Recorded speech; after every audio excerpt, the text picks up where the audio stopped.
Adding again എന്ന് പറഞ്ഞ ചാപ്റ്ററിൻ്റെ പാർട്ട് 1 ലൈവ് നമ്മൾ ഓൾറെഡി യൂട്യൂബിൽ പോയിട്ടുണ്ട്. അപ്പോൾ ആ ഒരു പാഠത്തിൽ ആ ഒരു ഭാഗത്തിൽ ഏറ്റവും ഇമ്പോർട്ടൻ്റ് ആയിട്ടുള്ള ഒരു ക്വസ്റ്റ്യൻ ആണ് മിസ് പറഞ്ഞു തരാൻ പോകുന്നത്. അപ്പോൾ നമുക്ക് എന്ത് ചെയ്യാം, ചോദ്യത്തിലേക്ക് കിടക്കാം. അപ്പോൾ നിങ്ങളുടെ കൂട്ടുകാർക്കെല്ലാം എന്ത് ചെയ്യുക, ഈ ഒരു വീഡിയോ ഷെയർ ചെയ്ത് കൊടുക്കുക. ഓക്കെ, നമുക്ക് ചോദ്യം എന്താണെന്ന് നോക്കാം. ഇവിടെ ഒരു ക്വിസ് മത്സരം നടക്കുന്നുണ്ട്. ക്വിസ് മത്സരത്തിന് ഒരു ടീമിൽ 2 പേരാണുള്ളത്. 10 ടീമാണ് മത്സരത്തിനുണ്ടായിരുന്നത് എങ്കിൽ എത്ര പേരാണ് ആകെ മത്സരിച്ചത് എന്നാണ് നമുക്ക് കണ്ടുപിടിക്കാനുള്ളത്. അപ്പോൾ ഇവിടെ എന്താണ്, ഒരു ക്വിസ് മത്സരമാണ് നടക്കാൻ പോകുന്നത്. ഒരു ടീമിൽ 2 പേരാണ്, അങ്ങനത്തെ 10 ടീമുണ്ട്. അപ്പോൾ നമുക്കിവിടെ കാണാനുള്ളത് ഒരു ടീമിൽ, അതായത് മൊത്തം ആ 10 ടീമിലും കൂടി എത്ര പേര് മത്സരിച്ചിട്ടുണ്ടെന്നാണ് കണ്ടുപിടിക്കാനുള്ളത്. അപ്പോൾ നമുക്ക് ഒന്നേന്ന് തുടങ്ങാം. അപ്പോൾ ഇവിടെ നോക്കിക്കഴിഞ്ഞാൽ ഒരു ടീമിൽ എത്ര പേരുണ്ട് മക്കളെ? 2 പേരുണ്ട്. അങ്ങനെയാണെങ്കിൽ 2 ടീമാണെങ്കിലോ ഇവിടെയും 2 പേര്, ഇവിടെയും 2 പേര്, ആകെ മൊത്തം എത്രയായി? 2 + 2 4 പേരായിട്ടുണ്ട്. 4 പേരുണ്ട്. ഓക്കെ, അങ്ങനെയാണെങ്കിൽ 3 ടീമാണെങ്കിലോ? 3 ടീമാണെങ്കിൽ ഇവിടെ 2 പേരുണ്ട്, ഇവിടെ 2 പേരുണ്ട്, ഇവിടെ 2 പേരുണ്ട്. അങ്ങനെ 2 + 2 + 2 എല്ലാം കൂടി കൂട്ടുമ്പോൾ മൊത്തം എത്രയാവും? 2ഉം 2ഉം കൂട്ടിയാൽ 4, 4ഉം 2ഉം കൂട്ടിയാൽ 6 പേരായിട്ടുണ്ട്. ഓക്കെ, അങ്ങനെയാണെങ്കിൽ വേറെ രീതിയിൽ നോക്കാം. ഇവിടെ മൊത്തം 4 ടീമുണ്ട്. അപ്പോൾ ടോട്ടൽ എത്ര പേരുണ്ടെന്ന് നോക്കിയാലോ? ഇവിടെ 2 പേരുണ്ട്, ഇവിടെ 2 പേര്, ഇവിടെ 2, ഇവിടെ 2. മൊത്തം നമുക്ക് എന്ത് ചെയ്യാം, ഒന്ന് കൂട്ടി നോക്കാം. എത്ര കിട്ടും? 2 + 2 4, 4 + 2 6, 6 + 2 8 പേരുണ്ട്. ഇതിങ്ങനെ ആൾക്കാരുടെ എണ്ണം കൂടുന്നതിനനുസരിച്ച് ഇങ്ങനെ എഴുതി പോകുന്നത് എപ്പോഴും പോസിബിൾ ആണോ? അല്ല. അപ്പം നമുക്കിതിനെ ഒന്ന് ചുരുക്കി എഴുതാൻ കൂടി അറിഞ്ഞിരിക്കണം. അതിന് മിസ് സിമ്പിളായിട്ടൊരു വഴി പറഞ്ഞുതരാം. നോക്കിക്കോ, ഇവിടെ നമ്മുടെ ടീമിൽ 2 പേരാണുള്ളത്. എത്ര ടീമുണ്ട്? ഒരു ടീമും. അതായത് ഒരു പ്രാവശ്യമല്ലേ ഇവിടെ 2 ഉള്ളൂ, ഒരു ടീമേ ഉള്ളൂ. നമുക്കത് ജസ്റ്റ് ഇത് അടുത്തേ നോക്കാം. ഇവിടെ നോക്കിക്കോ, ഇവിടെ 2 ടീമുണ്ട്, മൊത്തം 4 പേരുണ്ട്. അതായത് ഇവിടെയും 2, ഇവിടെയും 2. അതായത് 2 പ്രാവശ്യം 2 എഴുതിയിട്ടുണ്ട്. 2 പ്രാവശ്യം എന്ന് നമ്മൾ എങ്ങനെ എഴുതുക? 2 പ്രാവശ്യം 2, 2 × 2. അതാണ് എന്ത് മക്കളെ? 4. ഇങ്ങനെ എഴുതുന്നതിന് മൾട്ടിപ്ലിക്കേഷൻ, ഗുണനം എന്ന് പറയും. ഇൻറ്റു ഒന്ന് നമ്മൾ കഴിഞ്ഞ ക്ലാസ്സിൽ പറഞ്ഞിട്ടുണ്ടായിരുന്നു. അപ്പോൾ 2 പ്രാവശ്യമാണ് ഇവിടെ 2 എഴുതിയിട്ടുള്ളത്. സോ 2 × 2 4. അങ്ങനെയാണെങ്കിൽ ഇവിടെയോ? ഇവിടെ 3 പ്രാവശ്യം 2 എഴുതിയിട്ടുണ്ട്. 3 പ്രാവശ്യം 2, 3 × 2 അല്ലെങ്കിൽ 3 × 2 എന്ന് എഴുതിയിട്ടുണ്ട്. അതാണ് മക്കളെ 6.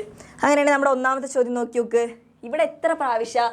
ഒറ്റ പ്രാവശ്യമേ 2 എഴുതിയിട്ടുള്ളൂ. അപ്പോൾ നമുക്ക് പറയാം 1 × 2 എന്ന് പറയുന്നത് 2 ആണ്.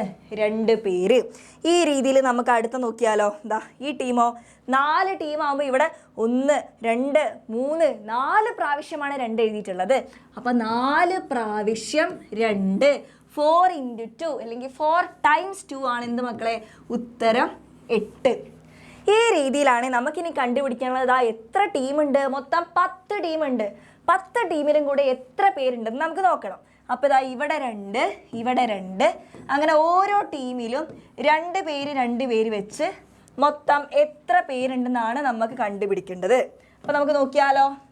മൊത്തം എത്ര ടീമുണ്ടായിരുന്നു? 2 + 2 + 2 + 2 + 2 + 2 + 2 + 2 + 2 + 2 എത്രയായി? 2, 4, 6, 8. മൊത്തം എത്ര പേരുണ്ട് മക്കളെ?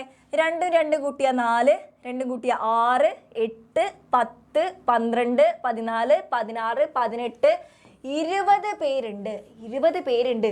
അപ്പോൾ ഇതിങ്ങനെ നിരത്തി എഴുതിക്കൊണ്ടിരിക്കുക എന്ന് പറയുന്നത് എപ്പോഴും പോസിബിൾ ആണോ? അല്ല. അപ്പോൾ നമ്മൾ നേരത്തെ ചെയ്ത പോലെ നമുക്കിതിനൊന്ന് ചുരുക്കി എഴുതിക്കൂടെ? ഇവിടെ 2 എത്ര പ്രാവശ്യം ഉണ്ടെന്ന് നോക്കുക, ഇല്ലെങ്കിൽ എത്ര ടീം ഉണ്ടെന്ന് ആലോചിച്ചാലും മതി. എത്ര പ്രാവശ്യം ഇവിടെ 2 ഉണ്ട്? 1, 2, 3, 4, 5, 6, 7, 8, 9, 10 പ്രാവശ്യം. അപ്പോൾ നമുക്ക് എങ്ങനെ എഴുതാം? 10 പ്രാവശ്യം 2, 10 × 2 അല്ലെങ്കിൽ 10 × 2 എന്ന് പറയുന്നത് എന്താണ് മക്കളെ? 20 ആണ്. ഇനി നമ്മുടെ ചോദ്യത്തിലേക്ക് വരാം. നമ്മുടെ ചോദ്യം എന്തായിരുന്നു? ഇവിടെ നോക്കിക്കഴിഞ്ഞാൽ മക്കൾക്ക് കാണാം. There are 10 teams for the quiz and each team has 2 kits. How many in all? അതായത് ക്വിസ് മത്സരത്തിന് ഒരു ടീമിൽ 2 പേരാണുള്ളത് എങ്കിൽ 10 ടീമാണ് മത്സരത്തിന് ഉണ്ടായിട്ടുള്ളത്.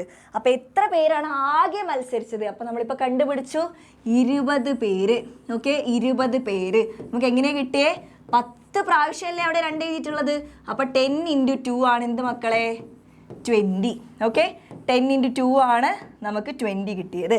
മനസ്സിലായോ? ഓക്കെ, അപ്പോൾ 10 × 2 10 പ്രാവശ്യം 2, അല്ലെങ്കിൽ എന്ത് പറയാം? 10 × 2 10 × 2 എന്നൊക്കെ പറയാം.